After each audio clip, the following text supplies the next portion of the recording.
സമീപകാലത്തെ ഏറ്റവും വലിയ ദുരന്തത്തിനാണ് ഒമാൻ സാക്ഷിയാകുന്നത്. കാണാതായ വിദ്യാർത്ഥികൾ അടക്കമുള്ളവരുടെ മൃതദേഹങ്ങൾ തെരച്ചിലിൽ കണ്ടെത്തിയതോടെ മരണസംഖ്യ ആശങ്കപ്പെടുത്തും വിധത്തിൽ ഉയർന്നു. ധാക്കലിയ ഗവർണറേറ്റിൽ 4 പേരുള്ള വാഹനം ഒഴുക്കിൽപ്പെട്ടതായി വിവരം ലഭിച്ചതിനെ തുടർന്ന് നടത്തിയ തെരച്ചിലിൽ 2 മൃതദേഹങ്ങൾ കണ്ടെടുത്തു. ദുരന്തത്തിൽ മരിച്ചവരിൽ 10 പേരും കുട്ടികളാണ്. ഹൃദയം തകരുന്നതായിരുന്നു കുട്ടികളുടെ ഖബറടക്ക ചടങ്ങ്.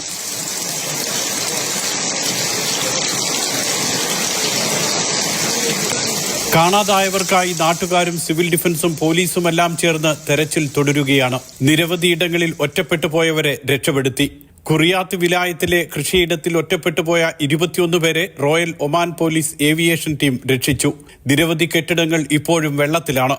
ദുരന്തത്തിന്റെ ഭീകരത വ്യക്തമാക്കുന്ന കൂടുതൽ ദൃശ്യങ്ങൾ ഇന്ന് പുറത്തുവന്നു.